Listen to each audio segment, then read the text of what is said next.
L'actualité patrimoniale selon les GIRA. Comment devenir conseiller en gestion de patrimoine? Vous avez entendu parler de la profession de conseiller en gestion de patrimoine, ou CGP, et vous vous posez la question si vous pouvez aspirer à embrasser cette profession. Véritable architecte de vie des particuliers et des professionnels, le gestionnaire de patrimoine met à profit ses connaissances financières, juridiques et même sociales dans le but de protéger au mieux les intérêts de son client. Cette polyvalence a pour but d'apporter de la cohérence dans les projets de vie de ses clients.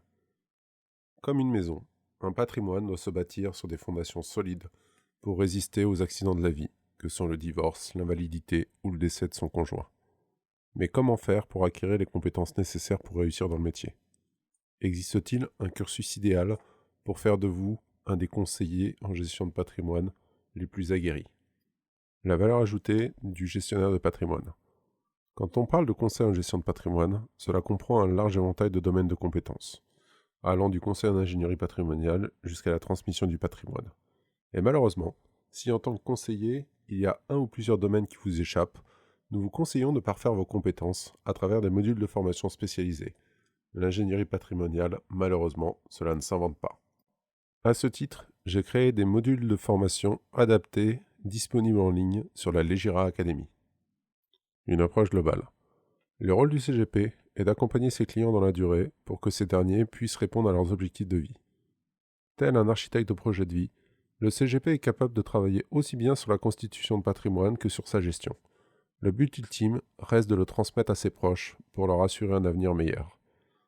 Grâce à une approche générale fondée sur la connaissance approfondie de ses clients, le conseiller en gestion de patrimoine peut aussi bien prodiguer des conseils que proposer des solutions clés en main intégrant le service après-vente et le suivi dans le temps. D'un point de vue réglementaire, un CGP devra disposer de tous les statuts suivants pour réaliser correctement ses missions. Agent immobilier, conseiller en investissement financier, courtier en assurance, courtier en crédit, courtier en opérations de banque et services de paiement, ainsi que de disposer de la compétence juridique appropriée. Des compétences généralistes. Pour répondre à ces missions, un conseiller en gestion de patrimoine devra aussi être à l'aise avec les placements financiers, le patrimoine immobilier ou la défiscalisation immobilière. Chose qui est complexe pour une banque privée ne traitant que d'une partie du patrimoine financier, contrairement aux cabinets qui ont le choix des fournisseurs et des produits financiers ainsi qu'immobiliers. Pour des solutions personnalisées, parce qu'il s'agit de s'adresser à un large public très hétérogène en termes de situation familiale, de profession et de niveau de patrimoine, le fil rouge de son travail est de pouvoir bâtir une stratégie patrimoniale flexible et solide, permettant de s'adapter dans le temps à toutes les situations. Comme vous l'aurez compris, une formation solide est nécessaire pour devenir un bon conseiller. La profession n'étant pas réglementée, on peut retrouver des CGP aussi bien en cabinet spécialisé qu'en banque, chez les assureurs ou au sein d'offices notariés, agences immobilières, voire certains auront le statut d'indépendant. Mais ne vous y méprenez pas. Pour correctement effectuer son métier, le CGP devra aussi bien maîtriser le droit, la finance, la fiscalité et l'immobilier, qui représentent encore plus de 2/3 du patrimoine des Français. Et tout ceci sans compter les mises à jour annuelles nécessaires dans le cadre des changements législatifs.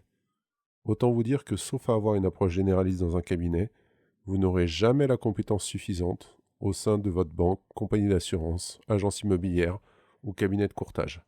Et oui, vous l'aurez compris, la gestion de patrimoine est un métier technique qui demande des compétences comportementales accrues, empathie, capacité à convaincre. Et, comme tous les métiers techniques, il demande une formation académique ou sur le terrain de qualité. Deux cas de figure s'offrent à vous. Soit décider de repasser par les bancs de l'école pour passer une formation diplômante, ou alors d'acquérir suffisamment d'expérience dans un cabinet pour découvrir tous les métiers de la gestion de patrimoine. Ce n'est qu'à cette condition que vous pourrez prétendre au statut de conseiller financier.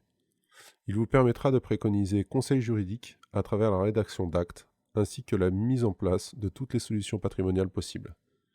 Il existe des formations complémentaires pour obtenir une spécialisation afin d'accompagner des typologies de clientèle spécifiques telles que chefs d'entreprise, professionnels, family office, personnes vulnérables, personnes disposant d'un patrimoine international. Après tout cela, libre à vous de vous positionner entre CGP et CGPI en fonction du mode de rémunération que vous souhaitez appliquer à vos clients.